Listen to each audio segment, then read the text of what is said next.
Saturn's rings are not one solid object. They are billions of individual pieces of ice and rock, ranging from grains of dust to chunks as big as a house. Each piece has its own orbit around the planet. From far away, all those separate pieces line up so closely that they look like one continuous ring, but up close the rings are made of countless separate objects, each moving on its own path. The rings exist because of a physics problem. Close to a large planet like Saturn, gravity pulls harder on the near side of an object than on the far side of that same object. That difference in pull can be strong enough to tear apart anything trying to hold itself together as a solid moon. So instead of forming one moon, the material near Saturn stayed broken up into separate pieces, each one held in its own orbit around the planet. Understanding why this happens explains something bigger than just Saturn. It explains why some planets end up with rings and orbiting debris, while others end up with solid moons instead. The difference comes down to distance from the planet, the strength of gravity at that distance, and how much force the material trying to hold it together can withstand. Orbit is the path an object takes when it moves around another object because of gravity, without spiraling in and crashing, and without flying off into space.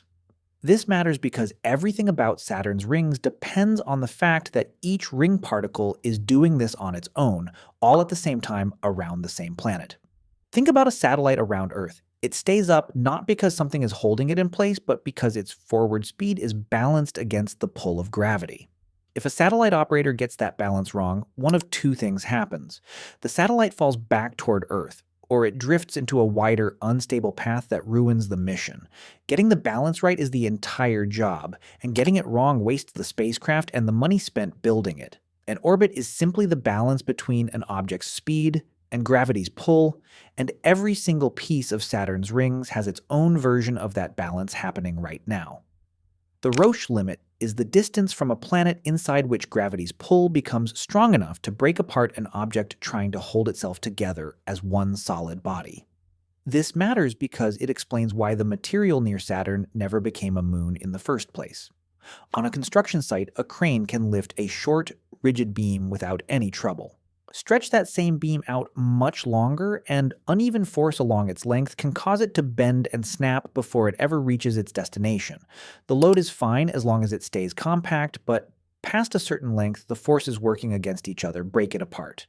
Anything trying to form a moon inside the Roche limit runs into the same problem. The pulling forces across its length are too uneven for it to survive as one piece, so it stays broken into smaller fragments instead. Tidal force is the difference in gravitational pull between the near side of an object and the far side of that same object. This matters because that difference is the actual mechanism that tears matter apart close to a planet. In a retaining wall, if soil pressure pushes harder on one side than the anchoring point on the other side can handle, the wall does not fail evenly across its whole length. It cracks first at the point where the forces are least balanced. The uneven load, not the total load, decides where the failure starts. Near Saturn, the side of an object closest to the planet gets pulled much harder than the side farther away. That mismatch stretches and eventually breaks apart anything trying to stay in one piece. Tidal force is the specific, uneven pull that breaks matter apart, not gravity in general. Ring particles are the actual material making up the rings: ice, rock, and dust, ranging in size from tiny grains to pieces as large as a house. This matters because the rings are not a surface or a sheet. They are a population of separate objects, and each one behaves differently depending on its size. On a job site, gravel and boulders both count as rock, but they behave completely differently. Gravel shifts and settles under light pressure. A boulder needs heavy equipment just to move at all. Treating them the same way in a project plan leads to broken equipment or wasted labor. The rings work the same way. A small number of particles are massive, slow-moving chunks, while the vast majority are small and light and get pushed around easily. Ring particles are simply the individual pieces of ice and rock that make up the rings, not one continuous material. Ring gaps are empty lanes within the rings where debris has been cleared out by the gravity of a nearby moon. This matters because it shows the rings have real internal structure. They are not one uniform sheet of material. A delivery route that gets swept clear by a truck every morning stays open, while anything left in it gets pushed out to the side. The lane is not empty by accident. Something is actively keeping it clear. Ring gaps work the same way. A moon's gravity keeps sweeping a lane clear over and over, so it never fills back in with debris. Ring gaps are lanes kept empty by the ongoing gravity of a specific moon, not random empty space. Shepherd moons are small moons whose gravity keeps ring particles confined into a narrow band with sharp edges. This matters because they explain why some parts of the rings have such crisp, clean boundaries instead of fading out gradually. Guardrails on a mountain road keep cars confined to a specific lane, even on a curve. Remove the guardrail and drivers drift, and the lane's edge stops being sharp. It spreads out and becomes unpredictable. A shepherd moon does the same job with gravity instead of steel. Its pull keeps particles from drifting outward past a certain line, so the ring keeps a sharp edge instead of thinning out slowly. Shepherd moons are small moons that use gravity to hold a ring's edge in a fixed, sharp line. Orbital resonance happens when the orbital periods of two objects line up in a simple ratio, so their gravitational pulls line up repeatedly instead of randomly. This matters because that repeated pull over a long enough time is strong enough to carve gaps and edges in the rings. Two washing machines running on the same floor usually vibrate at different times and cancel each other out. But if their cycles happen to sync up, every vibration lines up with the last one, and the combined force on the floor grows instead of canceling out. Over time, a floor that could handle either machine alone can crack under the two of them working in sync. Resonance in the rings works the same way. When a particle's orbit lines up repeatedly with a moon's orbit, the small gravitational nudges add up instead of averaging out, and that eventually clears the particle out of the area. Orbital resonance is a repeated timing match between two orbits that builds a small force into a large effect. The ring plane is the flat, disc-shaped layout of the rings, instead of a ball or a cloud of debris surrounding the planet. This matters because it explains the actual shape people see in every photo of Saturn. Picture a lump of dough on a spinning surface. As it spins, it stretches out and flattens into a flat circle instead of staying a ball, because the spinning motion pushes material outward along one plane while nothing pushes it up or down. Saturn's ring material behaves the same way. Collisions between particles cancel out any up and down motion over time, while the particles keep moving around the planet in the same direction. What is left is a flat disk instead of a three-dimensional cloud. The ring plane is simply the flat shape that ring material settles into once its sideways motion cancels out. Ring longevity refers to evidence that Saturn's rings are actively losing mass over time, which means they are not a permanent, unchanging feature of the planet. This matters because it changes how the rings should be understood, not as something ancient and eternal, but as a temporary phase. An engineer inspecting a bridge today can tell you the bridge is rated for a specific number of remaining years of use, even though it looks completely solid to anyone driving over it. The current appearance tells you nothing about the actual remaining lifespan. Saturn's rings are the same. Material is steadily raining down onto the planet, and at the current rate, the rings will thin out and eventually disappear over a timescale that is short by cosmic standards. Ring longevity means the rings have a measurable, limited lifespan, not a permanent existence, even though they look unchanging today. Here's what's actually happening when you look at a photo of Saturn and notice a moon-free zone close to the planet, sharp gaps in the middle of the rings, and a crisp outer edge. All of it comes from the same set of concepts working together on one real structure. Every particle in the rings is following its own orbit around Saturn. Close to the planet, inside the Roche limit, tidal force pulls harder on one side of any clump of material than the other, so nothing there has ever been able to hold together as a solid moon.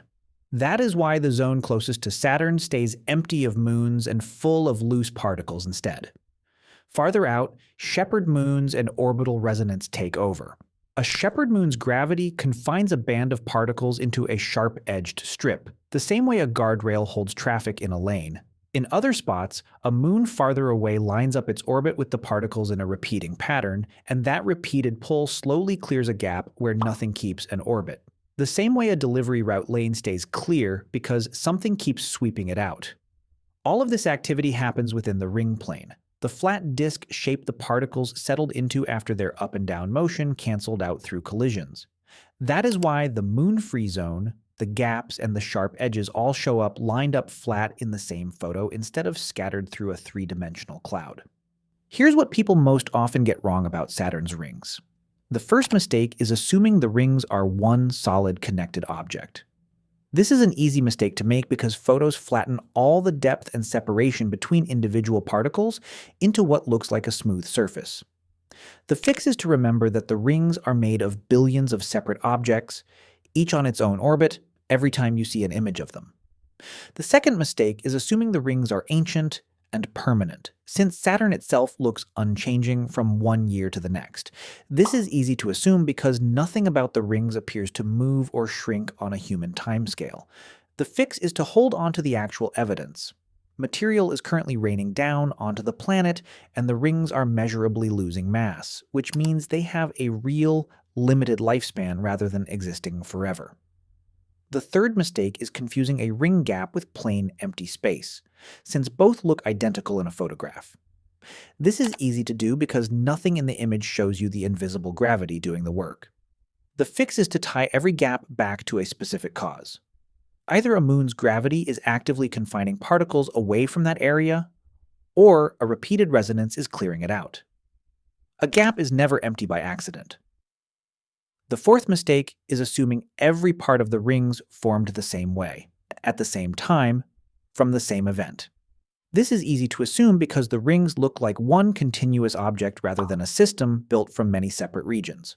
The fix is to treat the rings as a system built up from different processes in different areas, not one uniform object with one single origin. Understanding the Roche limit changes how you read news stories about a moon breaking apart near another planet. Instead of dismissing the story as science fiction, you can recognize it as a real physical outcome of getting too close to a massive object, which means you interpret legitimate astronomy reporting correctly instead of assuming it has been exaggerated. Understanding shepherd moons changes how you look at any photo of Saturn showing an unusually sharp line in the rings. Instead of treating it as an unexplained mystery, you can identify it as the result of a specific moon's gravity, which means you no longer need a vague explanation for something that already has a clear physical cause. Understanding ring longevity changes your expectations for future space images. Instead of assuming the rings will always look the way they do now, you know they are thinning over time, which means you will not be caught off guard by future reporting on their gradual disappearance.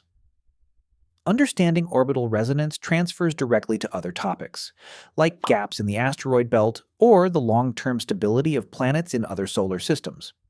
Instead of learning each case from scratch, you already have the underlying mechanism, which means you can recognize the same pattern the next time it shows up in a different context. You can now look at a photo of Saturn and correctly explain why the rings are not a solid object without guessing or hand-waving.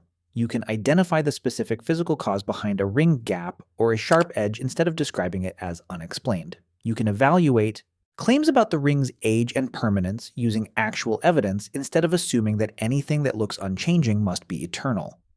You can apply the same reasoning about orbits, resonance, and gravity to other systems in space, well beyond Saturn itself. This is the understanding you should have been given the first time this topic came up, and now you have it.